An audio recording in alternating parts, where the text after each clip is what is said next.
Great to have everybody with us today virtually. I know from seeing everybody who has registered for today's event, we see some longtime friends and some new names, so we're glad that everyone's been able to join us.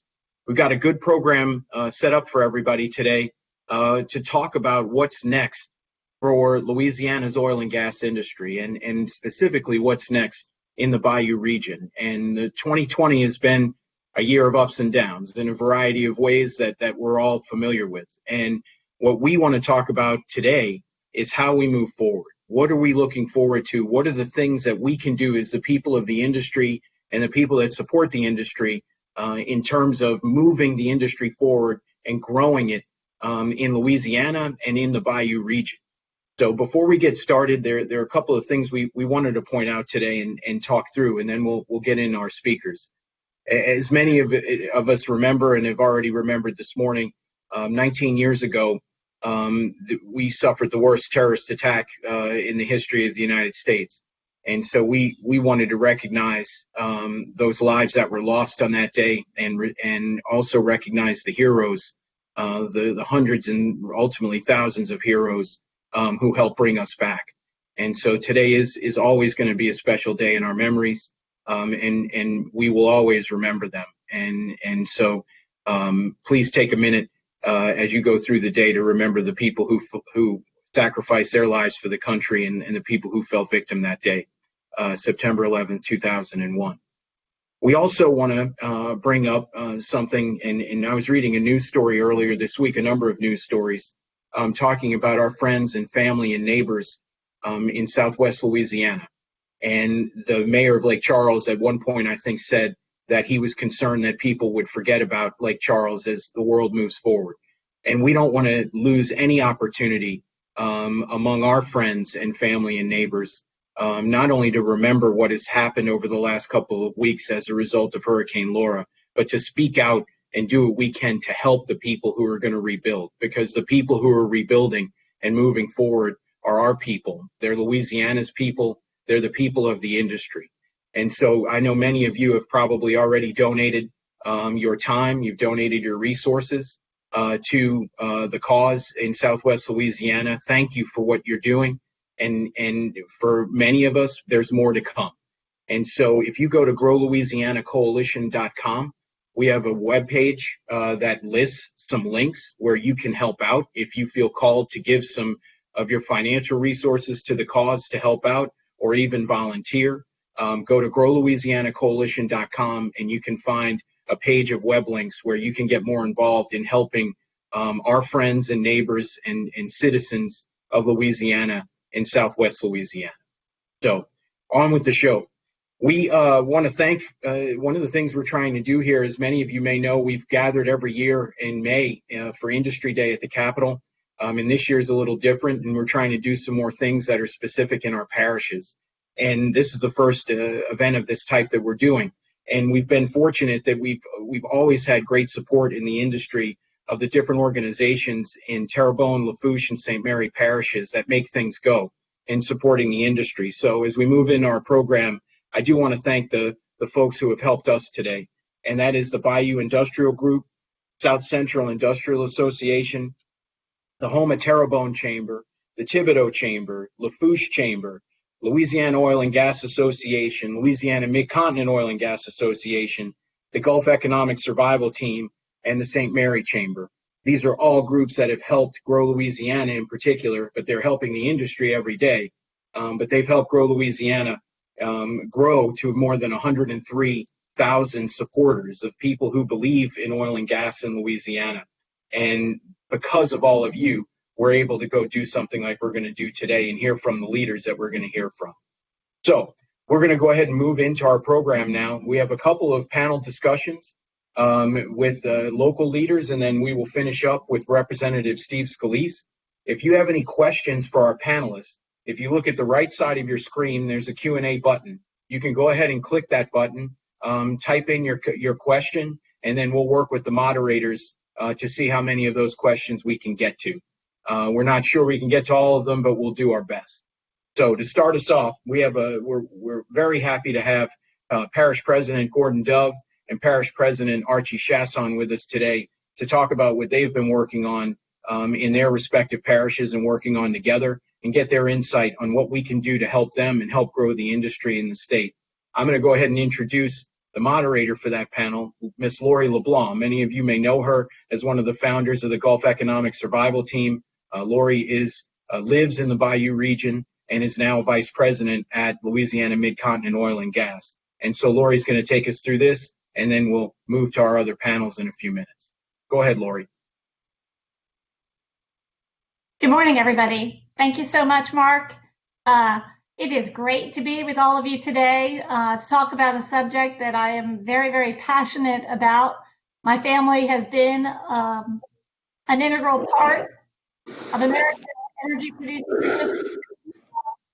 My grandfather was a coal miner in Pennsylvania, and my family moved to the Bayou State over 30 years ago because of their jobs in the oil and gas industry. And I have been living in the Bayou region between Terrebonne Parish and Lafourche Parish for the past 20 years. So very, very pleased to be today's moderator for our first panel of distinguished guests, which I see have joined us up here on the screen as well. We have Terrebonne Parish President Gordon Dove, and we have Lafourche Parish President Archie Shastan.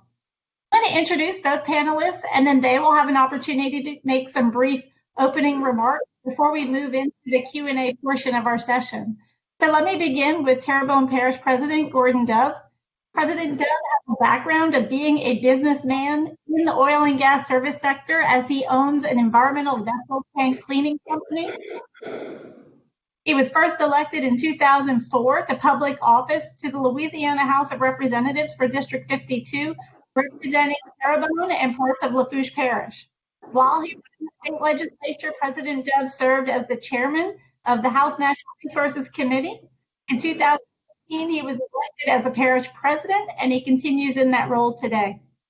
I know President Dove well enough to say that he is passionate and he is committed to coastal restoration and levee protection in order to protect the communities in Terrebonne Parish and the way of life that we have down in the Bayou region. President Archie Shastan has spent most of his career dedicated to public service, and much of it has been in the area of coastal restoration programs and infrastructure projects. Prior to being elected to parish president, Archie began his public service career serving as the Lafourche Parish Coastal Zone Manager, and then moved up to become the Lafourche Parish Administrator. Most recently, Archie served as a Public Works Director for the city of Thibodaux, and he has spent much of his career in leadership roles in business and civic organizations. He was the Board of Directors Chairman for the Lafourche Chamber of Commerce, and he also served as the president of the Nichols Alumni Federation Board of Directors. Archie was elected November 2019 to this position as Lafourche Parish President. He's been in the role since January, and he's been doing a tremendous job for our parish here in Lafourche, where I happen to be on the banks of Bayou Lafourche. He's doing a great job considering the challenges of COVID-19 and the economic downturn. So with that, we're going to hear a few brief comments from President Dove, and then we'll flip it over to President Shastan for some comments from him. So President Dove, I give you the opportunity to make some opening comments. Thank you very much, Laurie, and welcome everyone. You know, being in the oil field industry since 1980, you know, about 6 years ago, as most of us know, we saw the oil field, the oil companies, with the price of oil, we saw a depressed economy in Terrebonne Parish. Terrebonne Parish is dependent on oil and gas operations. We have quite a bit of service companies as well as oil companies in Terrebonne Parish. In fact, about 60 to 65% of the land, marsh, etc. in Terrebonne Parish is owned by oil companies, Conoco, Apache, Mid-Continent, Shell Oil, and Chevron and other companies. So we've seen the economy depressed, but the marine industry has been viable. We have really gone out our way to make sure we keep the H&C dredged to 15-foot navigable, which is very important for our local shipyards and our industry. You know, the COVID came along and it really depressed the market. But, Terrebonne Parish has a reach throughout the world and with service companies, machine shops, etc. So, besides diversifying in Terrebonne Parish, at the end of the day, we're still oil and gas. I believe they still have a vibrant market on the shelf. There's a lot of supply boats that still work on the shelf. Of course, our future is deep water, Fourchon, Louisiana. That's where it's at in Lafourche Parish, and we support Fourchon. And the last legislative session, and I know Archie's going to talk about it. They were able to get $140 million to extend the elevated highway into Fourchon, and at the end of the day, Terrebonne Parish is oil and gas. There's no doubt about it. We do our barrier islands, we do our floodgates, and we protect the industry here. We have a large, if I'm not mistaken, the largest heliport in the world, so they boast. And so we have just about every oil company flying out, and I know Lafourche does too. And so that has really helped our economy, besides the presence of the oil companies here. And as far as coastal restoration and it helping us, Shell Oil recently donated 4,139 acres of land to Terrebonne Parish for retention of our drainage system. And they donated that, and of course, Apache and other companies, Conoco, have done numerous things to help us out with oil and with coastal restoration, hurricane protection. But at the end of the day, the biggest need Terrebonne has, as we all have, we need the oil companies in deep water to drill and produce. That goes without saying. So thank you. Thank you so much, President Dove. And now we will turn it over to President Archie Shastan. Good morning, Laurie, and good morning, everyone. And thanks for the awesome opportunity to be here this morning with the Girl Louisiana Coalition and all the attendees that are here watching. It's always a pleasure to be with President Dove. Looked up to him the last several months as we've taken on this role of being a new parish president. Although we've been in government for a long time, sitting in a much different chair, especially with everything that we've seen the first 9 months of 2020. Definitely not the world that we thought we were going to walk into with a new administration, but we're doing the best we can. I thank you for the kind words in the introduction, Laurie. But as President Duff stated, here in Lafourche, we are oil and gas too, and I can't start a presentation or start to talk about oil and gas in Lafourche without talking about the crown jewel at the bottom, which is Port Fourchon. And I know in this group, I don't have to talk about the statistics, but I like to talk about them anyway. That the port services just about 100% of the deep water oil and gas industry, and about 20% of the nation's oil and gas flows through us here at the bottom of Lafourche, and even Terrebonne with the spaghetti of pipelines that we have that run through here. So without that economic driver, we wouldn't be the Lafourche Parish we are today, and I don't think the Bayou Region would be the Bayou Region we are today without all the ancillary services that go along with Port Fourchon, the service companies that President Dove talked about, and everybody who intertwines. So we need to start there because that is where oil and gas begins for us in Lafourche. But, we have a rich history here. My grandfather worked for Texaco for 40 plus years. My dad worked for the old Dual Drilling Company for his early career after he got out of the United States Army. So, oil and gas runs thick in my blood as well. And it's why, I've had such a passionate stance on it. As we went to the legislature this year and we fought against oil and gas lawsuits, we fought against some of the settlements and some of the propaganda that has been put out there. And while we fought so hard for coastal restoration, and as Laurie noted, I began my career as the coastal zone management administrator here in Lafourche and really got to see it firsthand, really got to see both from an engineering perspective right out of college and then from a regulatory perspective, how coastal restoration and how the real world could mesh together. And I think we've really done a good job of that here in Lafourche Parish, working with various oil and gas companies to do coastal restoration projects, partnering with people like Chairman Klein at CPRA, and other industry groups like the Gulf Economic Survival Team, like Restore Retreat, the Chambers, SCIE, and BIG, to prove that we can have a healthy relationship between oil and gas and restoring our coast. And I think we've proven it here in Lafourche Parish through the last probably decade in partnerships with ConocoPhillips, with Ducks Unlimited and Restore Retreat, a new partnership that we're about to bring forth with Chevron to do some marsh terracing and some marsh creation in the southern end of Lafourche Parish. And as Chairman Klein noted this year, this is going to be the first year in coastal Louisiana that we've actually built more land than we've lost.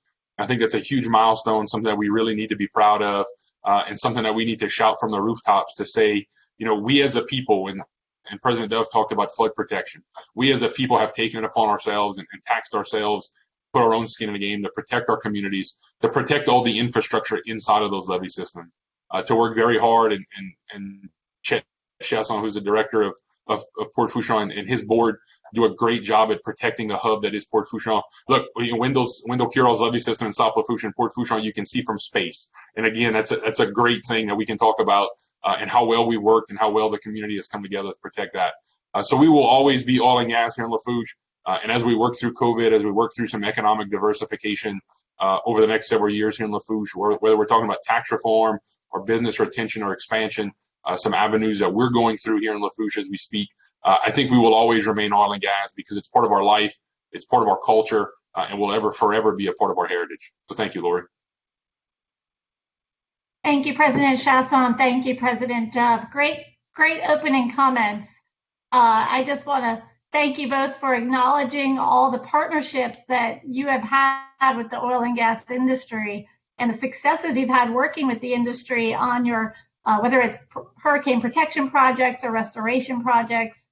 And President Dove, you mentioned, getting back to work in the Gulf and having more deep water drilling will really make a difference to stimulating the industry and the economy at a local level, being that Terrebonne and Lafourche are really the epicenter of servicing the offshore oil and gas industry. And as you know, many of the organizations that are sponsoring today have really been pushing for some federal economic stimulus policies offshore, royalty relief and lease extensions. And we're really working hard. And I know you all submitted letters in that regard. I just wanted to also ask, once we are successful in getting things back to work in the deep water, how can we make Louisiana in your parishes more competitive as a place where companies want to do business once we get this back to work? And I turn it to President Dove. Do you want to address that question first, and then we can hear a little bit from President Shastan? Yeah, well, what we do in Terrebonne Parish, our millage is about 91 mills. And so that's very low. And of course, we just suspended 7.5 mills for next year we're watching these organizations that have a lot of money that don't need to tax our properties and our equipment. And of course, if the state of Louisiana could figure out a way of the legislators may touch on that, of us doing away with ad valorem taxes and on the industry like Mississippi, Mississippi and parts of Texas don't have it. I think that would really help industry remain here, and there has to be a big push that on assessing deep water equipment that should not be assessed, and we've had to work on that, and we're trying to work with the assessors, the different assessors, because deep water equipment should not, by federal statute, should not be taxed, and there is some push in some parishes to do that. So I believe to make it comfortable for industry to stay here, we have to make it as comfortable as other people offer it in other states. And because like I said, we have a big presence, and of course the heliport here is tremendous for Terrebonne Parish, and our oil service companies. Our oil service companies have the same thing. Problem is that if they're taxed under the ad valorem, then it makes them harder to compete with other states. So I think that's something we need to address. We have a great organization, SCIA, which really supports this area. Of course, big in Lafourche Parish. We support both parishes, and they help move things along. And organizations that really push industry and push Baton Rouge to less taxes and less burden on our industry to keep the oil companies here in Fourchon and Terrebonne and Lafayette and other parts. Thank you, President Dove. President Shastan, would you like to address that question about how we can make it more competitive for businesses in Lafourche Parish? Yeah, and I think we've started down that road, Laurie. And, in the second council meeting of 2019, and this was very pre-COVID, right? Nobody knew this was the pandemic was coming, but we made it very clear that we were going to be on the forefront of economic development in Lafourche. It was something that had never really been done here. We've always had economic development directors, but we couple that person so much with managing grant dollars from storms and other natural disasters that we never truly focused on marketing. And it's something that other parishes, including Terrebonne and our friends out in Southwest, had gotten really good at, and attracted some service companies and bigger businesses to come. So we made it a priority of us to be as business friendly as we could. So one of the things we're doing, and President Dove talked about ad valorem, and that's one of the things that we're looking at as well. We brought in Dr. Jim Richardson, who a lot of you may know, has served on the state's revenue estimating conference for probably about 25 years, has worked with the state legislature, and I know Senator Ale and Senator Fazzi know him well as President Dove, that really helped the legislature craft their budget and tax policy. So we brought him in as one of the experts and said, all right, we're going to open up our checkbook. We're going to show you how we're spending our money. Let you as the expert kind of give us some recommendations with a parish-wide steering committee of how we can trim those dollars down, how we can live on a better budget, and see what ad valorem taxes we can get rid of, what we can reallocate, and then what we can reassign for, as President Dove noted, some agencies who just are hoarding millions of dollars in the bank that are taxpayer dollars that we could either do other things with, or we could have returned to the taxpayers if we didn't collect it at all. So we're headed down that road. Dr. Richardson and that steering committee have met once. He'll be back in the next couple of weeks to present some preliminary findings. We hope to have some issues on the ballot in the spring of 2021 to kind of start to work on that ad valorem issue and see how we do it. In Lafourche Parish, about 28% of our budget right now. In the heyday, it's about 48% of our budget is made up of ad valorem taxes on offshore vessels. And I know this is a great talking point for Senator Ale, and he and I have talked about it in ways we can make that better. Because look, at the end of the day, 28% of my budget right now is made up of something that has a propeller on it. It can move at any point. And do I think all those boats would pull out if things like those offshore vessel tax credits from a state level or other things happen? Would they all leave Lafourche Parish on day one? No, but some of them might. And when we talk about percentage of budget cuts, and while we're trying to build pump stations and hurricane protection and roads and all the good things we do in parish government, seeing some of those boats leave would be detrimental. So it's something that we're committed to working with the industry. We're committing to working with the legislature on, because we know it's not sustainable, and we need to find a better way for not only local governments but as the industry as a whole. Thank you, President Shastan. Thank you, President Dove. Those are great responses to that question. And as you both are working so hard to ensure, the economic sustainability of your parishes, as you're well aware, there have been coastal lawsuits filed in other parishes, not in Lafourche, not in Terrebonne. And so what impact do coastal lawsuits have on the future of Terrebonne, the future of Lafourche Parish, looking ahead? So Parish President Dove, you want to take that one? I know you've been a stalwart opponent on the lawsuits. We'd like to hear more about what you think that would do to the parish. I've been fighting them for 8 years, as most of you well know, and it's totally ridiculous to come here that all companies have followed the rules, followed the permitting, and as Judge Enright ruled back 6 years ago, and then he came back and reversed his ruling, but his ruling was that the remedy set forth is the coastal use permits to review them and fine any company that did not follow them. At Terrebonne Parish, since 1979, we've issued 8,500 permits. And we have already reviewed over 2,000 permits with little or no noticeable violations of it.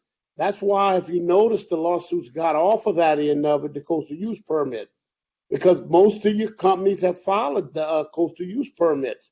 That's why they have a permit, and the remedy for this should be back at DNR and go over the coastal use permits if that's what they're looking for.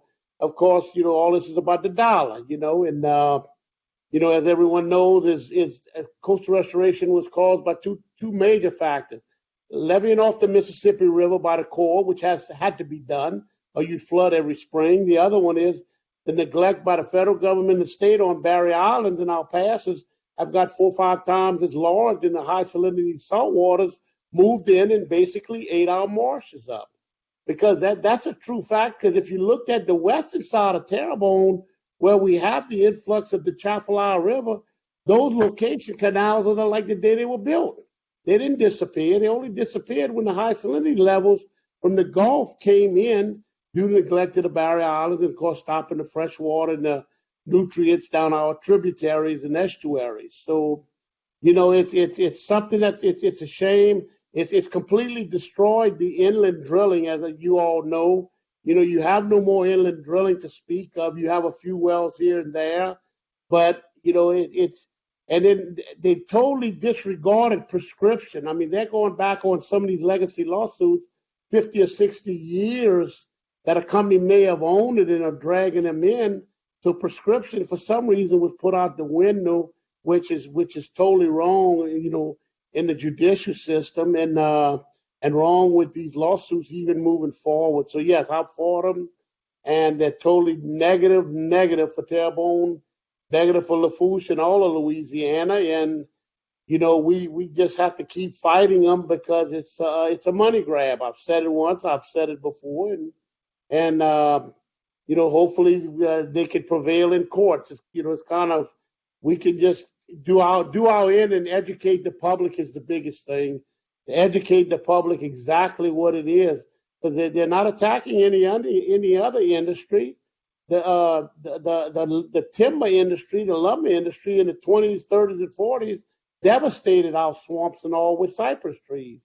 Nobody's suing them, so it's definitely deep pockets they're going after. And we'll keep the fight going on. I want to thank everyone involved in that, and I want to thank the oil companies.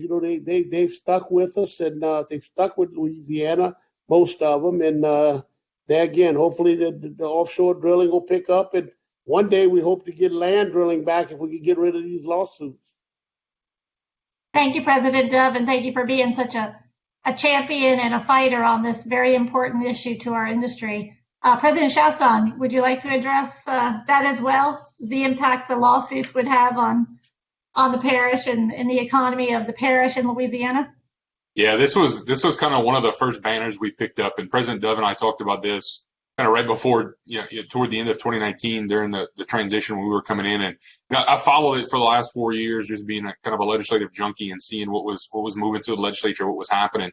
But, I've said all along that, these lawsuits, again, as President Dove noted, don't make sense for not only Lafourche and Terrebonne, but for Louisiana as a whole. And I've pledged with Gordy that we were never, as long as I'm in the chair that I'm sitting in, never going to sue an oil and gas company, that it wasn't going to happen. And that we were going to work as hard as as we can to make the legislature understand why that these lawsuits are a farce, and why the other parish presidents need to really look at what they're doing and the impact to not only the industry, but a huge tax base in Louisiana. And I've said that because of the partnerships we've been able to form with the oil and gas companies in the industry. But we began a series of terracing projects in 2013 with ConocoPhillips, Ducks Unlimited, Mr. Lee Ogeron, who a lot of people may know, with the Omatco offshore, and we're now on our 7th year of that program. And we're talking a little over $1 million a year. So we're $7 million into this program. We've restored thousands of acres of marsh in both eastern and western Terrebonne and Lafourche, down around the Pointe-aux-Champs community for the Terrebonne side. We've built hundreds of thousands of linear feet of terraces, a few hundred acres of marsh. And look, if these lawsuits happen, I would only see a fraction of even that who's willing to partner with us, who's willing to make some commitments and build those relationships with them, instead of alienating an industry that could walk away in half a heartbeat and leave us high and dry, when we could build those partnerships and we can build those relationships and get longer term commitments than we would over a one-time lawsuit, settlement payment that we don't know, where it would go or what it would be used for. There's varying packages that went through the legislature this year. Hopefully we're going to get a package that we can all settle on this year that's going to dictate where those dollars and cents are going to go, that makes everybody whole, that is truly about restoring our coast, if that's what this is all about, that we shouldn't be sending this money into, stormwater projects or telecommunications projects. It should all go to the coast to restore it. And it should all be funneled through Chairman Klein and CPRA, because these guys really know what they're doing. They've busted their butt since, 2007 with the master plans, to really take the politics out of this and put science into it and where we should build things and how we should build things. And that's where we really need to head with this, instead of, fighting out in a courtroom so somebody at the end of the day could take a money grab and walk away and buy a new yacht with it. Thank you, President Shastan. Very, very well said. Appreciate both of you and your sentiments and your willingness to be bold and stand up for what is right for the industry, and appreciate all of your leadership and the fact that you are champions of not only the oil and gas industry, but also for coastal restoration and protection and really restoring our environment. So I want to thank you both for participating in our first panel of the day. I think we're off to a great start for this webinar. So thank you both for participating. And to move on to our next panel, I'm going to introduce our next moderator. It's a man who does not need an introduction, but I will introduce Gifford Briggs. He's been an integral person to the independent producer and service sector of Louisiana since 2007. He has been with the Louisiana Oil and Gas Association for all those years, and after today, he is moving onward and I guess upward to API, the American Petroleum Institute. Many of you know Gifford. He's a great leader and champion for our industry, and I know he's going to be having a great discussion in this next panel. So I'm going to turn it over to you, Mr. Briggs. Thank you, Laurie. I appreciate that introduction, and what an opportunity to be able to spend some time with everybody on Friday today. Also, thanks to Archie and Gordy for your leadership and your support and your friendship over the years as we tackle the challenges facing the industry and our communities and our state. And we're going to transition from working at the local level up to the state level with two influential leaders in the legislature. I'm going to go ahead and introduce both of them, and we'll let them kick it off each with some individual remarks. First up is Big Mike Fazy. He's been a leader and an innovator in the oil and gas industry for over 30 years. Mike is from Houma, Louisiana, where he was recently elected to the Louisiana Senate, representing Senate District 20, which covers most of Terrebonne and Lafourche Parish, a strong oil and gas region of the state. Big Mike has a long history of bringing prominent community, business, and trade organizations together to ensure that the local economy is thriving. A common-sense conservative, a dedicated family man, Big Mike is the founder and chairman of Pipeline Construction and Maintenance. Many of you may know it as PCM, a nationally renowned, family-owned oil and gas industry service company, which has operated out of Houma, Louisiana for more than 20 years. Senator Fazy is the vice chairman of the Senate Natural Resources Committee and also serves on Senate Finance and Insurance Committees. Welcome, Big Mike. Also joining us today is Senator Brett Allain. His roots run deep in South Louisiana, and he's proud to call the sportsman paradise his home all of his life. Senator Allain is serving in his third term in the Louisiana Senate, having been elected in 2012 to represent Senate District 21, representing St. Mary, Iberia, and Terrebonne parishes. Raised in Jeanneret, Louisiana, Brett started working on the family farm in St. Mary and Iberia with his father at the age of 13. And one of the many lessons he learned was that hard work and determination can solve many of the problems that we face in our everyday lives. Throughout his adult life, Brett has grown many businesses that operate in agricultural and energy industries by applying many of those lessons he learned while growing up. As a farmer and a businessman, Brett knows that the economy has seen its share of good times as well as bad. Sugar prices and oil prices have one thing in common. They've both seen highs and lows throughout the years. Senator Allain is the chairman of the Senate Revenue and Fiscal Affairs Committee and serves on the Senate Natural Resources, Senate Agriculture, and Senate and Governmental Affairs Committees. Welcome, Senator Brett Allain. And we'll go ahead and get started with remarks, and we'll start off with you, Senator Allain, for your opening remarks. Thank you, Gifford, and I appreciate the opportunity. Welcome, everybody. First of all, I'd like to tell you that the parish president here, David Hannegriff, in St. Mary Parish, couldn't be here today. He sends his condolences. But he is, as him and I have talked many times, steadfast in his commitment, as well as the other two parish presidents from Terrebonne and Lafourche, in resisting the parish lawsuits. Him and I have had many discussions. So there are three parishes here, all within my district that I have part of, who are steadfast against the parish lawsuits. I have a long history of opposing the lawsuits against the oil and gas industry. In 2014, my legislation was the beginning of the end of the levee board lawsuits that threatened the industry at that time. We passed that legislation narrowly, but we passed it. And the decisions of the federal judge after that put the nail in the coffin. But we still have persisting the parish lawsuits, which I'm totally against. I agree with Gordon Dove that they are a burden on the industry and money grab. But we're going to have to deal with them. You're never going to get the legislature to deny anybody its day in court, and we need to deal with it and put this behind us, because I believe it's a huge impediment to the future oil and gas in my area. All right. Well, thank you for those opening comments. Next up, we'll go ahead and let Senator Fazee give your opening remarks. Thank you, Gifford, and welcome to everybody that's out there listening.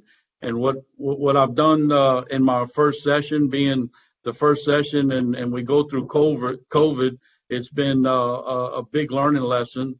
I worked hard for the oil industry to stop these lawsuits, which through being the vice chair of natural resources, I worked hard and trying to propose some bills and fought with the Carmouche law firm with the trial lawyers on many committee meetings, and I know I had Archie and Gordy there to help out. But my goal this coming year is to get all the coastal parishes on board to understand that you can promise gold at the end of the rainbow, but it'll never show up. And I think that's what these guys are chasing. I know with my legislation I tried to put forward, they kept saying that, kept sending it back to a fiscal note and saying that, it was going to cost the state a bunch of money because they claimed that they had a bunch of money and that the state was going to owe the lawyers for what they've worked on through the parishes, which is totally false. So I think what we need to do is get those other coastal parishes on board to get them, bring them the knowledge of what the oil companies are actually doing to save our coast, and to prove to them that it was basically, like Gordy said earlier, it was basically the Mississippi River being dammed off and keeping the fresh water out of our marshes, because we are building land on the west side of Terrebonne Parish. And we just need to work hard and moving that forward and getting everybody educated to understand that we see the oil companies helping us in every avenue there is. And I just don't understand why they would want to pursue our livelihood, because I've always considered Louisiana the heartbeat of America. We've had all these major pipelines running through the state for years, and that's a great portion of our income. And it creates a lot of jobs. And as long as these lawsuits, what I've been hearing is they're not coming back to drill until we get rid of them. No, thank you for that. And we're definitely facing unprecedented times as a state and as a country. But our industry in the oil and gas industry is has the additional challenges brought onto it. And look, it started before COVID, as we saw the OPEC and Russia decided they wanted to wage war on the U.S. producers and driving down prices in order to shut out our shale producers and really to cripple the energy industry in the United States. So this will be a question for both of you, and I'll let Senator Fazee answer it first, and then we'll get Senator Allen's comments. But the same question to both of you. What are you hearing from your constituents, and what are you hearing from the people on the ground? And obviously, you both come from areas that are hugely diverse, have a tremendous amount of oil and gas companies and workers in your districts, but you also have others that rely on the industry. So, when you're out there and you're doing your town halls and you're at the grocery store, what are people saying about the state of the oil and gas industry, what it means to them? And what are they feeling that the future holds for the industry in their communities? Senator Fazee first. Thank you, Gifford. What I'm hearing is talking to the individual, and when many of our jobs from my area here or in the oil industry is that they're really running scared whether, do we start putting our house for sale? Do we need to do this, do that? Many of them lost quite a few employees to Texas operations. And so hearing all of that, what I've done, I actually sent a letter to the Carmouche law firm and asked for some transparency when they claimed that they had that Mac Moran lawsuit settled. I wanted some transparency to prove that, to bring out that, this thing is not as legit as they say it is. And they denied any response on that and said they don't have to, expose any of that, even though in committee they said they would. So trying to going back to the workers and all companies, they're totally worried about whether even coming back and staying in Louisiana because they just don't want to get tangled up in a bunch more lawsuits. Thank you for that. Senator Allen? Yes, thank you. I see in general, most of the people I'm talking to are tired of the cost of trial lawyers. They're now realizing that tort reform is a necessity. We went a long way this year in getting tort reform as far as automobile insurance rates. I believe they'll go down with a lot of the reforms that we have. So there's not a lot of sympathy. Most people realize that the trial lawyers are just driving up the cost and killing industries like the oil and gas industry for their own profit. I see a lot of people sympathetic to the plight of the oil and gas industry with the low prices and the layoffs that are going around here. I think most people get it, and I think now that you have this this momentum is the time to capitalize on it in the legislature. And I think the momentum you're talking about, just that the movement that we saw with the passage of the legislation that Senator Talbot brought it first, but ultimately it was the Speaker's bill that passed with overwhelming bipartisan support in the legislature to address the auto insurance rates that every person in Louisiana feels, but certainly Senator Allen and Senator Fazy is in the industry. You've got commercial vehicles, and you can see just how bad the insurance policy are in Louisiana because of the legal environment that we're in. Agreed. Well, so just a little follow-up question here for you, Senator Allen. You have been a long time advocate for both the oil and gas industry and the environment, and the two terms that you've served now going into your third term. We have worked very closely together over years addressing many different issues. And one of those issues that has been very passionate, that you've been very passionate about, has been the orphan well challenges that we are facing as a state and as an industry. And you've brought legislation over the years, working with industry and myself and Tyler over at Lamoga to continue to find innovative ways to try and address this problem. And this past session was no different. And working with industry, you've laid out a new path that we're going to try to tackle this challenge. So could you tell everybody a little bit about sort of what you're doing and why you're so passionate about such an important issue? Yes. I've seen it firsthand. I've got abandoned wells on my property, and I see them littered all throughout the industry. All throughout South Louisiana. No secret that I'm in the agricultural business, but we're also in the landowner business. And it's time we get these things cleaned up. It's a black eye on the industry. It's a black eye on the landscape of Louisiana, and it's time we do that. Most recently, I've been pushing very hard with the administration to dedicate some of the CARES money. It's been done in other states, but to dedicate. Currently, I'm proposing $30 million that be directed directly toward cleaning up orphan wells. Not only will it clean up the orphan wells, but the people we're going to hire to do this are oil and gas industry people. So it will provide jobs and it will clean up the environment. I think it's a win-win for everybody. So I'm going to continue to push the administration to help us and direct some of the CARES money, the $1.8 billion of federal CARES money, toward the cleanup of the orphan wells.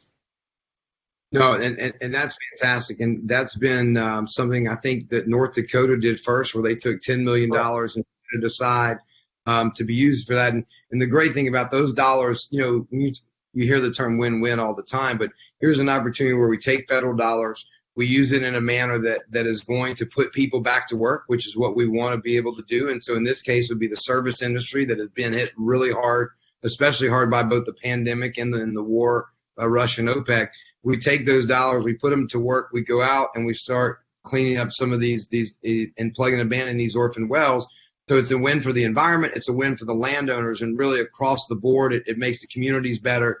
And it truly is a win-win opportunity. And I know that our congressional delegation has reached out, and they're very interested in trying to provide some support. Certainly anything that we can do over here at Logan to support that effort, please just let us know, and we'll be happy to do whatever we can to help you accomplish that goal.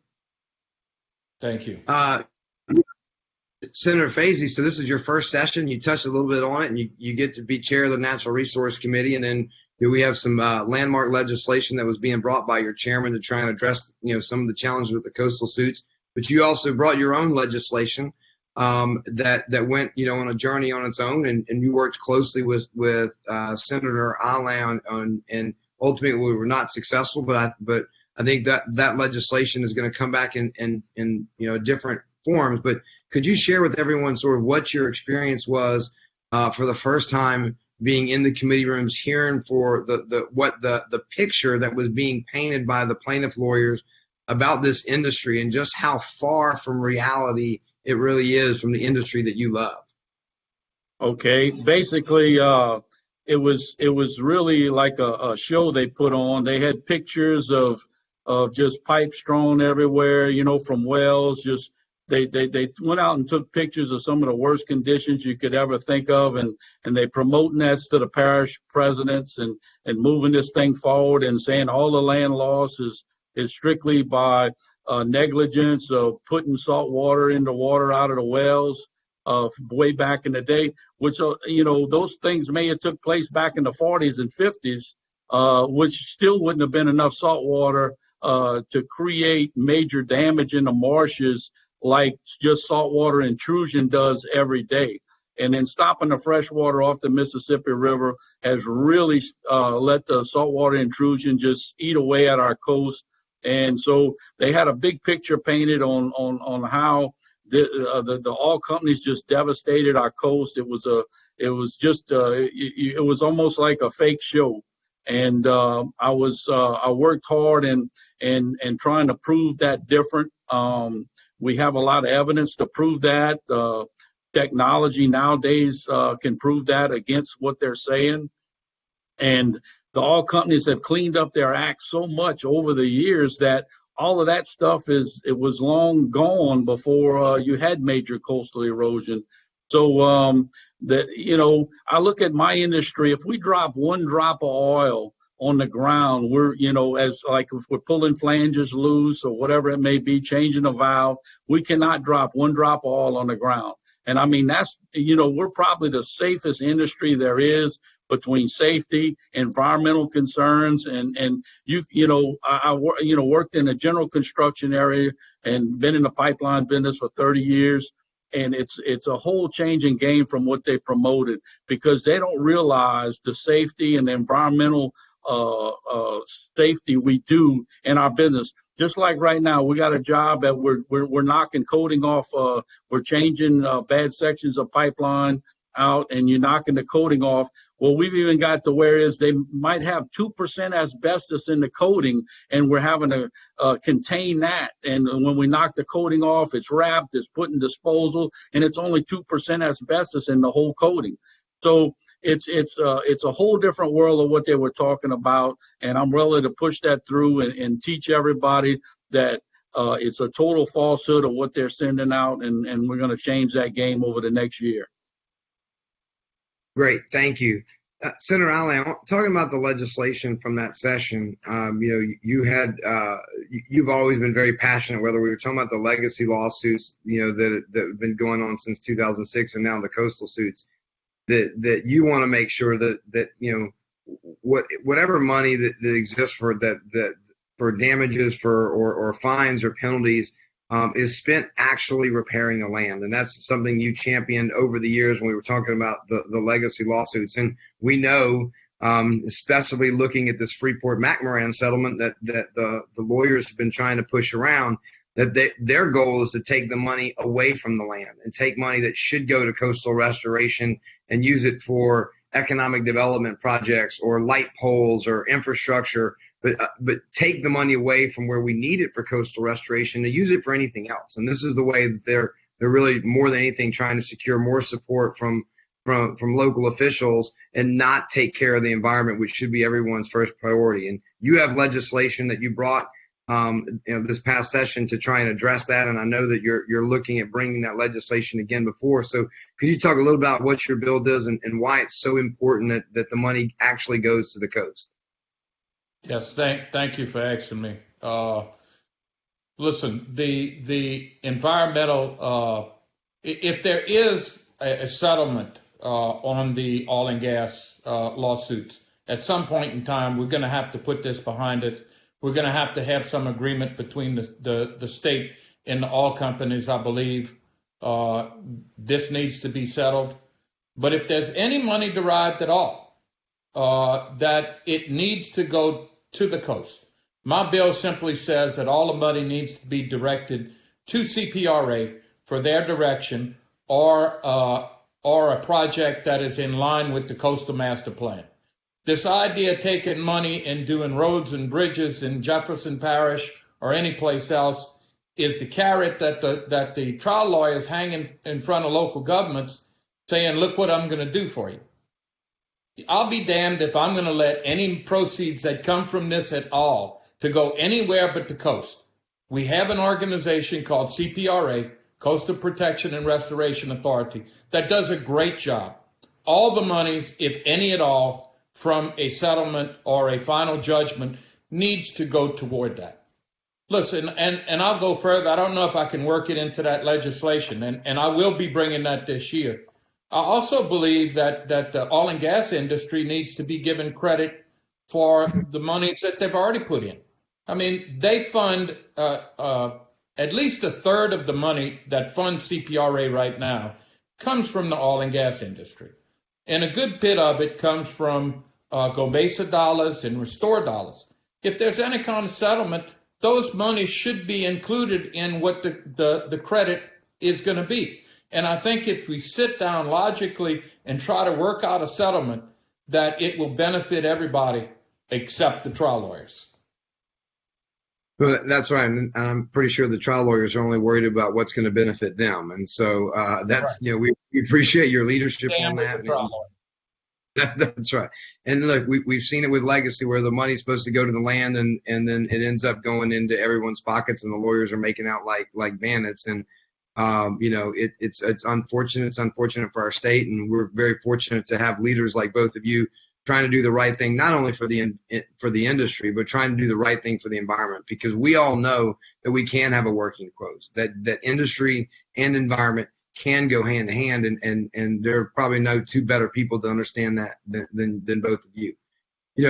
One of the things we're talking about in this legislature, and I think this is important for the people that are watching now, is, look, oftentimes legislative sessions going along, everybody's sitting at home, they've got their popcorn out, they're watching the legislature on their TV, but they're not getting involved, they're not getting engaged. And I know it's tough for what you do when you're fighting for the right people, but you don't hear from those constituents all the time. So what advice do you have for the people that are participating today, those that are in the community that want to get engaged more? How can they do it? How can they have an impact on the process? Because y'all hear from us all the time. You hear from the lobbyists, you hear from the trade associations, you hear from the company reps, and I'm sure that you value our input significantly and seriously. But at the end of the day, you're there fighting for everyone in your district, and you need to hear from them. So what advice, we'll start with you, Senator Allen, what advice do you have for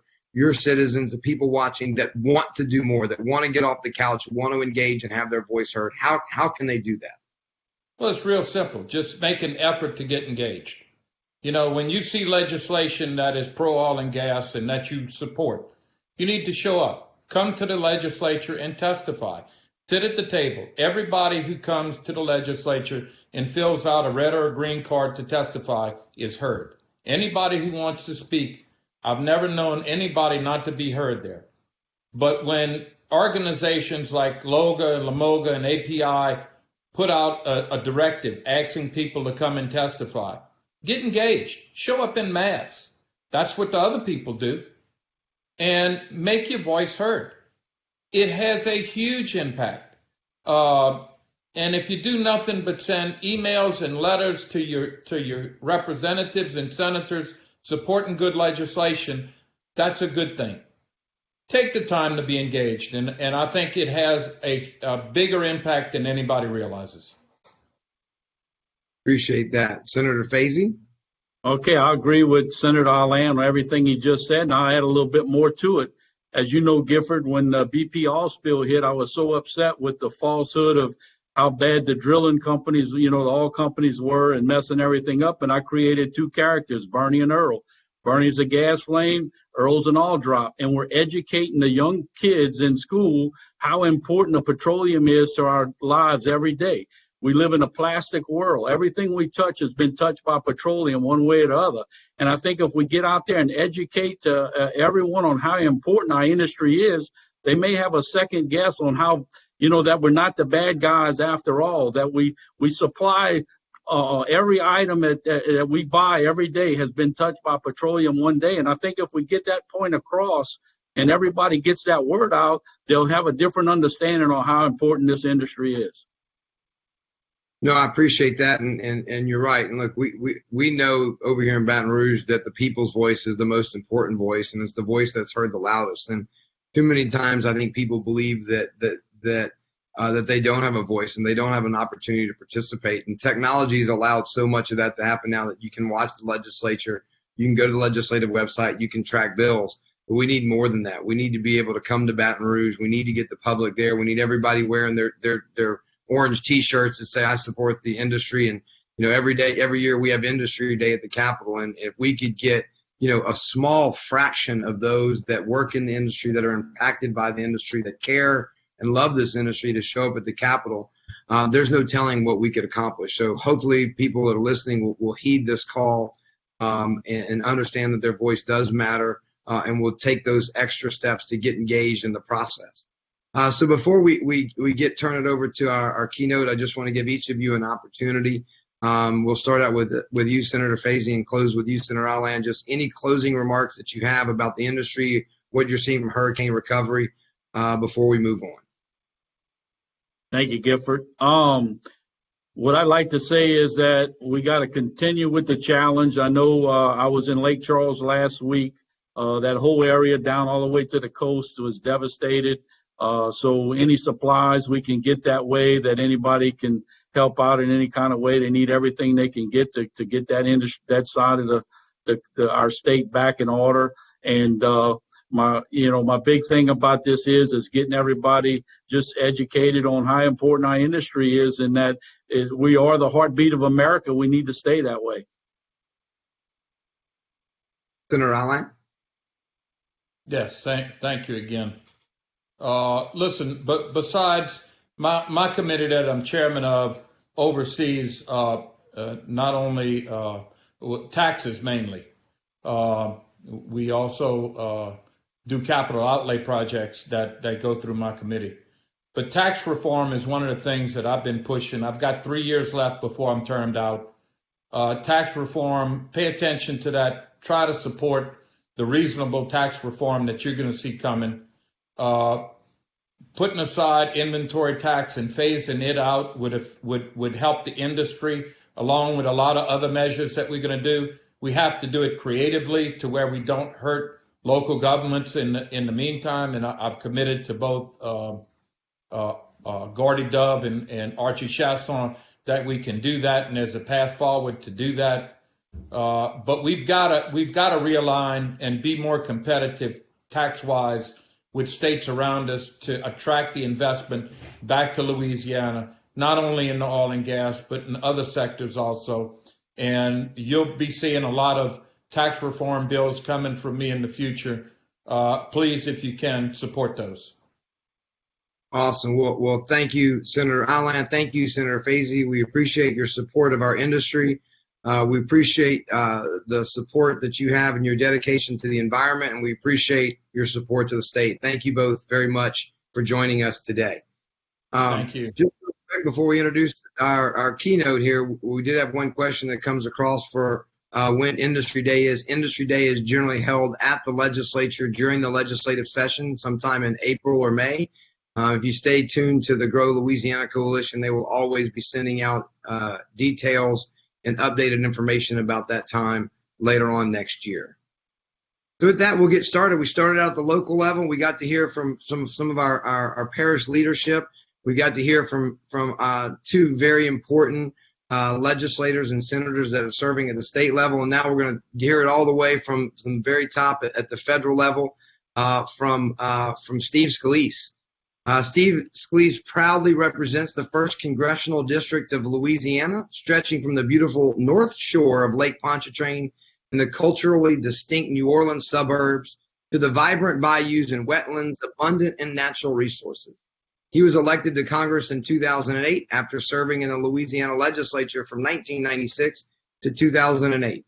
He serves his colleagues as the House Republican Whip, the second highest position in House Republican leadership. Scalise is a strong leader who upholds the Constitution, advocating for the principles of fiscal discipline, lower taxes, and a robust national defense and conservative values.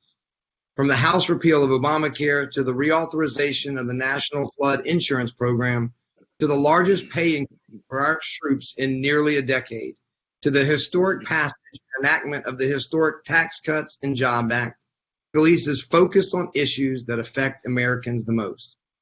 Scalise knows the importance of energy development to Louisiana and the necessity to achieve American energy dominance.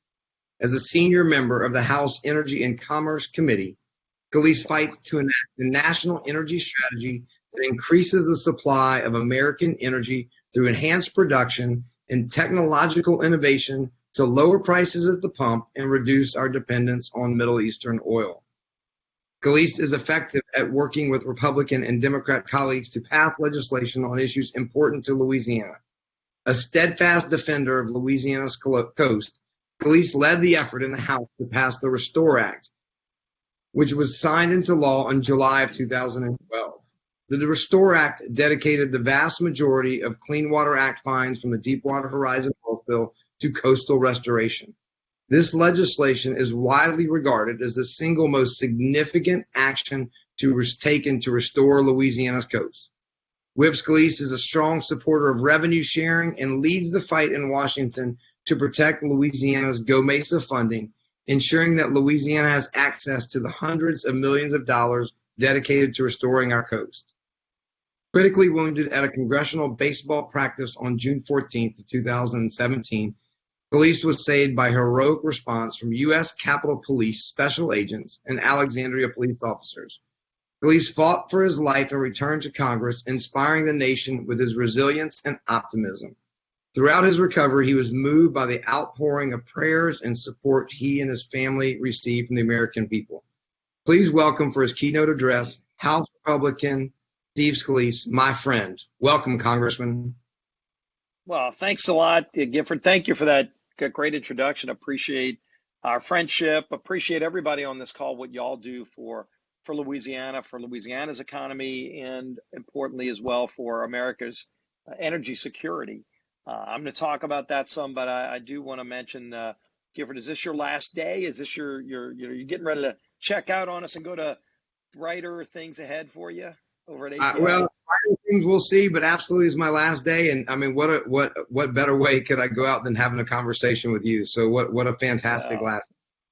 Well, I really wish you well in your next gig, but thanks for your leadership here and everything you've done for us and for these great companies, the oil and gas industry, the great workers that that are part of this industry. So thank you for your years of service here, and I know you and I will stay in touch, but Absolutely. bigger and better things ahead for you, hopefully. But thanks for what you've done here.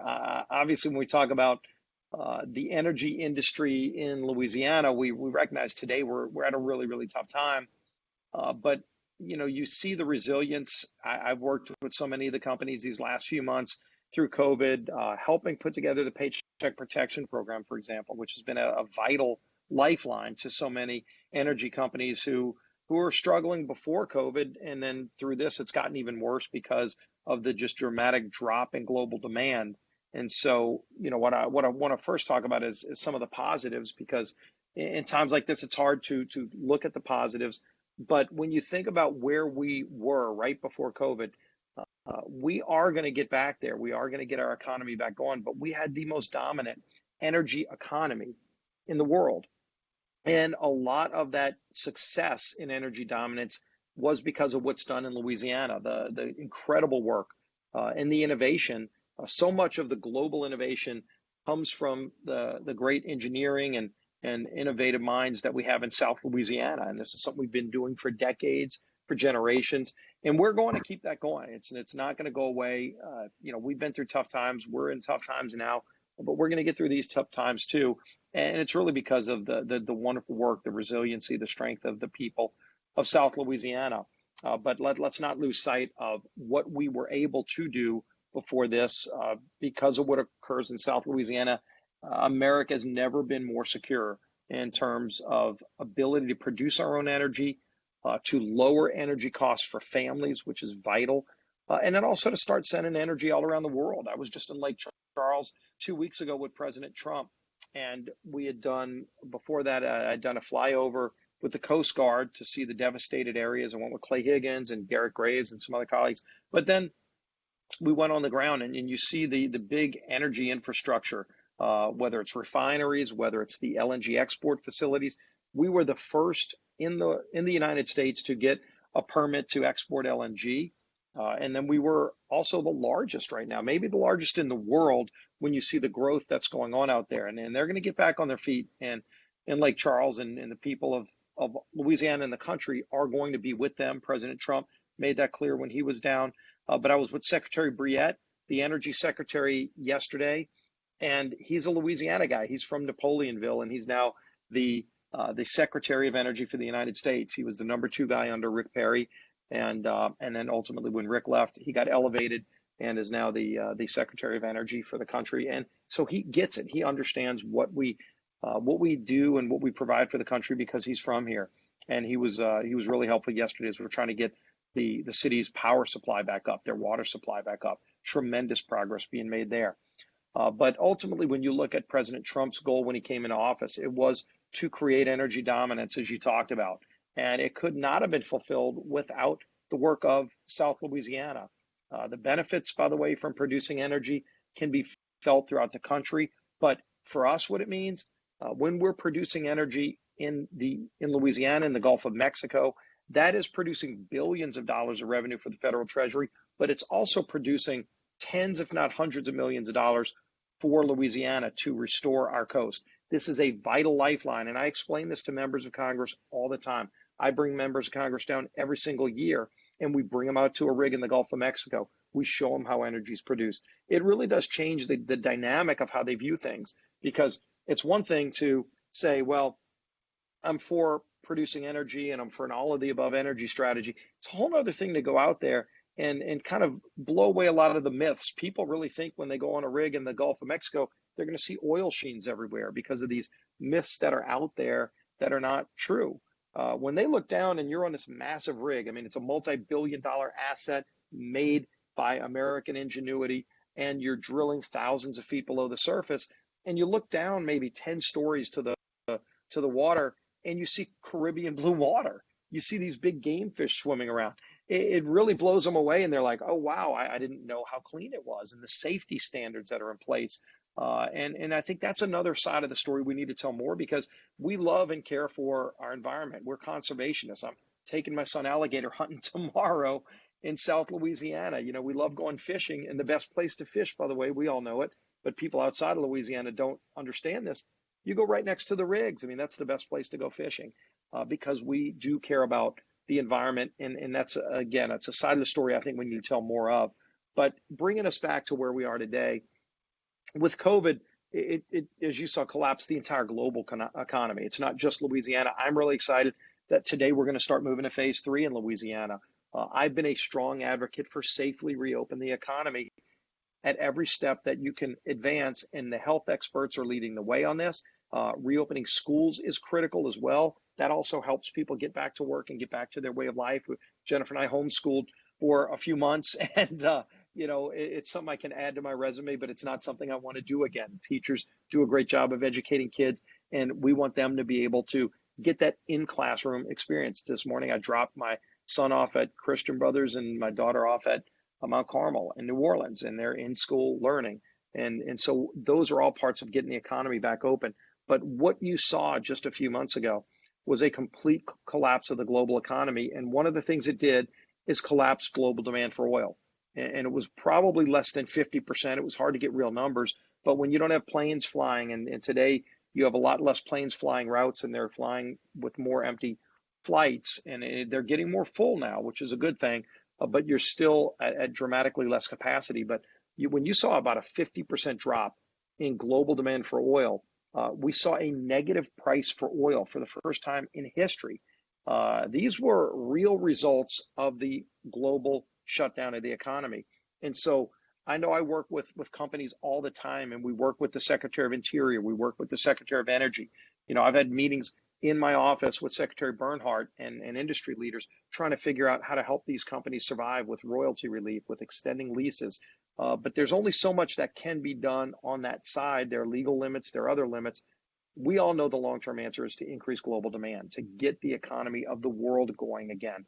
And we need to be the leaders of that, and we are. We're starting to see our economy get better. Unemployment is dropping. That's all good signs, and we want to keep that going. With safety as the leading indicator, this isn't about trading off. We know a lot more today. Doctors know a lot more today about how to treat COVID patients, how to help people recover, who are the people most at risk. And people know who's most at risk now. Make sure we take extra precautions there. But for everybody else, if you want to get back to your way of life, you can do it smartly using, I've got my cool mask, like, we got some Go Tigers, as Coach O would say. But in 25% capacity at Tiger Stadium, people want to be getting back out again, and they're going to do it smarter, but we've got to get our economy moving again to help our industry, to help every industry. But also, look, people are clearly, we mourn every COVID loss, but we're also seeing a dramatic increase in non-COVID related deaths because of shut-ins. It has a consequence. You can't just look at one slice of what's going on with COVID without also recognizing people are dying from heart disease at home because they're not going to their doctor, to their hospital. Depression, suicide is up. Overdoses from drugs are dramatically up. Those are all consequences of having the economy shut down. So we've got to balance all of that. And I know the president, it's a challenge for him, but he balances it really well. He works with the best scientists in the world. I've had many meetings with Dr. Fauci, and Dr. Fauci has confirmed the president's taken dramatic steps, difficult steps that have saved thousands of lives, but they're not easy decisions. And his team of doctors are not always in agreement. I've been in meetings where Dr. Birx might think one thing and Fauci sees it differently. Ultimately, the president's got to make that decision. But that's why we need to keep working together. One of the other things I want to mention, and I know we're going to go to some questions, Gifford, but on my whip team in Congress, this predates COVID, I recreated what was called the House Energy Action Team. And I did this a long time ago. And we did as we have members of Congress from all over the country that love and understand the energy industry, that are passionate about it. Some are people that were in the energy industry themselves. Kelly Armstrong from North Dakota, a great new member of Congress. He's a second generation energy industry executive. So these people really get what's going on out there, whether it's deep water drilling, fracking, you have renewable energy, all of the different minds come together, and we fight to advocate for a robust, strong energy strategy at the federal level, but also push back against the myths. And this is, I think, an area where we need to do a better job, all of us. because you've got this debate about the Green New Deal and global warming and all these other things that are out there. And look, I'm passionate about, I'm a conservationist. I'm passionate about making sure we hand off a better country to our kids. But think, for example, like the Paris Accord. There was a lot of controversy when the president pulled out of the Paris Accord. But let's actually confront what they say about why you should be in these kind of agreements, whether it's Kyoto or Paris Accord. Look at that accord. Name me one country in Europe that was in compliance with the Paris Accord. Not one country. France, where Paris is, was not in compliance. The only country you could find that was in compliance was China, because China was exempt till 2030. And so China was eating our lunch, eating these European countries were wrecking their economy, all in the name of global warming and saving the planet. They were making it worse, because if your concern's carbon emissions, America is actually reducing our carbon emissions, not by signing Paris Accords. We got out of that. We didn't wreck our economy. We actually brought more jobs back. We brought manufacturing back because of more efficiency. We do things smarter and better than other countries. We've got to stop beating our country up. If you were to sign, for example, a Paris Accord or agree with the Green New Deal, where you literally shut off fracking, you shut off fossil fuel production, it's not like it's not going to happen. Steel will still be made. It'll just be made in countries like China and India, where they emit 5 times more carbon to make the same steel, because we have good standards. It's better for the world's economy to make it here, because then there's less carbon emissions in the whole planet. It all ends up in the same place. And we've got to confront this. And on the Heat team, we talk about this a lot. You know, when Saudi and Russia started dumping oil right at the beginning of the pandemic, which you already had a bad situation, made it dramatically worse. That helped bring literally a negative price for oil. I got the Heat team together, and we talked to the president and his team, and I talked to Secretary Pompeo, and we really urged the president to confront Russia and Saudi Arabia, and the president did. You saw them both pull back and say, okay, you know, we're having this disagreement over production limits, but we're going to stop dumping oil on the world market. That's something that we got very vocal, urging the president to get engaged, and the president did get engaged, and we got that resolved. We did that on a number of fronts, and like I said earlier, getting the Secretary of Interior to help work with companies as well as he could. I mean, there are limits he's got, but to start putting in place a royalty relief program. We're still not where we want to be, but we're starting. You know, we started that conversation, and so the Heat team will continue to lead on that. The Main Street lending program. We were getting cut out. Energy companies were being discriminated against by some of these New York lending firms. We saw it. I talked directly to the president and Secretary Mnuchin about this. And the president looked at Treasury Secretary Mnuchin. He said, Steve, if this is really going on, I want you to confront it and fix it, because he wants there to be a successful energy industry in the United States, and we have it. For those people that want to ban fracking, ban fossil fuels, where are you going to get it from? Wind and solar are great, but they're not technologies that get you what you need. You might max out at 20% of your household electricity needs on renewables. And so they're an important part of our energy infrastructure, but they're not going to make it all work. You need oil, you need natural gas, you need nuclear, you need coal, you need all of it. And by the way, if you don't have it, in the Northeast where they're blocking pipelines, y'all know what's going on, they're having to import oil from Russia on tankers. How stupid is that when we've got a very secure pipeline system in America that can distribute American energy instead of getting it from Russia? And by the way, when they get it from Russia, it helps Russia's economy, and it increases energy prices for those people in the Northeast who could be paying lower costs like we are. So having a smart energy strategy for this country also helps us with our friends around the world to take our dependence off of countries who don't like us. Now we're exporting energy to our friends who used to get it from Russia. And so isn't it kind of odd that, you know, we have contracts with Eastern Asian countries, European countries, to send them our energy, and yet in the Northeast in America, they can't get American energy because New York won't let them run a pipeline through, so the New England states now have to get their energy from Russia at a higher cost. So we need to keep working to get this policy better where it's not. But in South Louisiana, we are leading the world. We are going to continue to lead the world as we get through these tough times. So continue to let my office know. I know Megan and my team, Claire, are on the line on this call. Y'all have been great about letting us know problems you see on the ground so we can bring them to other colleagues from around the country. I can assemble a heat team tomorrow when we see a problem anywhere in the country with a policy or with implementation of things that need to get better. We're able to directly address it, go to the administration. They've been really good about working with us. So keep that line of communication. It's been incredibly helpful. Keep doing what you're doing to lead the world on energy, even through these tough times. It's going to get better. Stay close like you are. We're tough, resilient people. We've been through worse, but these are tough times too. We're going to get through these as well. So with that, Gifford, why don't we go to your questions? Awesome. Well, thank you very much. You're right. It makes absolutely no sense that we would turn our back on clean burning American natural gas that's affordable and great for the environment. And obviously Louisiana is home to the Haynesville Shale. So it's vital to us to keep the natural gas flowing. And look, every other country, you're right. We're building LNG facilities to export natural gas because every other country realizes the benefit of it. And yet some in this country want to turn their back on it. It just makes no sense whatsoever.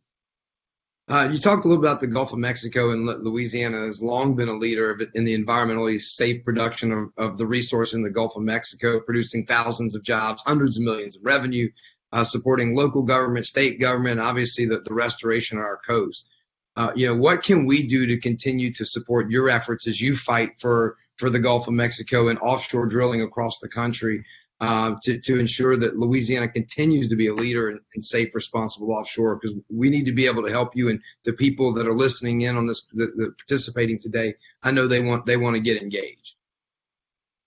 Yeah, look, I mean, the big things are we've gotten where we are through great innovation from your companies, but you've got to have good policy coming out of Washington. You have to have regulations that make sense coming out of Washington. We saw those years when they were trying to do a moratorium on drilling. We had to literally take a cabinet secretary to court, and he was found in contempt of court because they were blocking our ability to produce energy. And then the rules and regs that came behind it that weren't about safety, it was about shutting down fossil fuel production. And it's unfortunate that we're at a point where there are people that really do advocate for ending fossil fuel production, all in the name of saving the planet. And again, as I mentioned, first of all, show me a country in Europe that's even in compliance with some of these things. They're unachievable. And so what they do is they wreck your economy, and we're in a global economy. So the jobs go somewhere else. The stuff that gets made, all the chemical plants in Louisiana that make plastics and things out of fossil fuels that we use in our everyday lives, that are things that help improve our standard of living, not only in America, but all around the world. If we don't make it in America, it will get made somewhere else. And it's going to get made in a country that doesn't have the good standards we have, that will emit more carbon than we have. It makes no sense to do, but there's a growing chorus of people. And I mean, this will be a big issue in the presidential debate. Do you ban fracking or not? That's Trump says yes. Biden has said publicly that he wants to ban fracking. And, so then he'll go to Pennsylvania and say, no, I really don't. But then he'll go to other groups and say, I do. Well, you know what? The people around him are all people, AOC, they've all advocated this Green New Deal, which bans fossil fuels. Interestingly, if you really think, and AOC has said it's immoral to use fossil fuels, all right, she can have her opinion. I respect people's opinions, even if they're wrong. But if you really think something is immoral, why are you doing it? I don't think it's immoral to use fossil fuels. I've seen us save people's lives and prove you can heat your home in a cold winter. People die from not being able to heat their homes in winters. It happens. And that's why low-cost energy is so important. It saves lives, and it improves our standard of living, and you can do it safely. But if you think it's wrong to use fossil fuels, why are you driving around in cars? Why are you flying on airplanes that don't have solar panels on the wings? I mean, if you really believe it, live it. But they don't. They tell you to change your standard of living, but they don't want to change theirs. It's that old attitude that the rules apply to you, but not to them. I think that hypocrisy is what I think irritates people the most. Absolutely. And, we're seeing rolling blackouts now in states across the country. I mean, go look at California right now, literally blackouts because of stupid energy policy, not because we don't know how to make energy. I mean, every energy company in America can make energy with nuclear, coal, natural gas, whatever you want. But they're not doing it only on renewables, by the way. They might use some mix of renewables. But if you have a standard like California that a minimum percent has to be renewals, and then you can't meet it, they literally turn the power off. I mean, this is not a third world nation we live in, but they're operating their state like a third world nation because of stupid energy policy. Let's not do that in America. Well, no, and the innovation of our industry. I mean, 2006, 2000, we were importing natural gas because we weren't going to have enough to power our homes and power our factories. And then through horizontal drilling and advancing technology, hydraulic fracturing, we have so much natural gas. But yet we still have states that want to turn their back on clean, affordable, abundant American-produced energy just to prove a point, and it just makes no sense. Yeah, and people are moving out of their states in droves, by the way, because they realize how stupid those policies are. But let's have common sense in our laws. Let's recognize that we actually do have good standards. I know everybody wants to just beat up America. Show me a place that's doing it better, please. We're literally lowering our carbon emissions without being in any of those ridiculous treaties, because we have better innovation. We're better and smarter in how we carry out and conduct our policy. Yeah, and I appreciate that. And well, I want to be mindful of your time, and so we'll ask one little closing question. You can wrap up with your arguments. I mean, look, the energy industry has a long history in Louisiana, and unfortunately, since the mid 2000s, we've seen a slow, steady decline, particularly in South Louisiana. And now we have 0 rigs running in South Louisiana, and we are seeing companies that continually, because of the regulatory climate, because of our legal climate, are saying, we love Louisiana. You've got the best people, you've got the best food, you've got the best culture, and you've got great rocks, as they like to say, and abundant oil and gas ready to be produced. We're not coming there. We're going to go take our money elsewhere. And we know as a state that that's something that we have to turn around. So what can we do to work with you? What can we do as a state that you've seen? You've worked in the legislature. Now you get to look at it from Congress. What can we do to turn that tide around and get those dollars back in our state? Yeah, Gifford, this is a really important question, because it really gets to the heart of where we go as a state. Who do we want to be as a state? Do we want to be the last state? And you could flip and go, hey, we're number one. Yeah, we're number one. And the amount of people that have been leaving over the last few years, we are not a growing state when every state around us is growing. And there's a reason for it. Look, I go all around the country. I get to meet with business leaders in every state. And, you go to Texas, and unfortunately you go to Texas to meet with the heads of a lot of the big oil companies because they've moved out of Louisiana. And you talk to them about investment. They're still making billions of dollars of investment.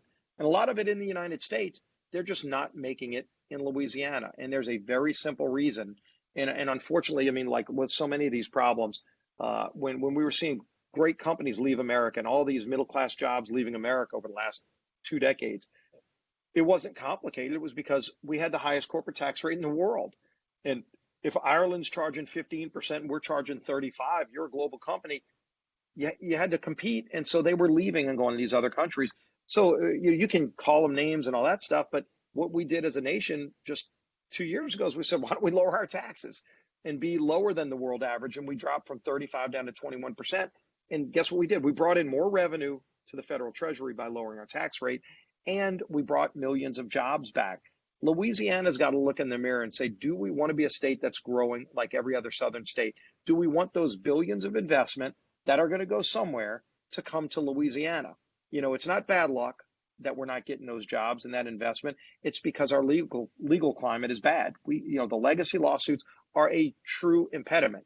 I know the legislature's grappled with this, but the legislature and the governor are either going to get in sync and say, we're going to fix this problem, or they're going to just continue to watch more jobs leave our state, more investment leave our state. It's that straightforward. This isn't federal policy. We've got all the advantages. Like you said, we got great workers, great people, great culture, the best food in the world.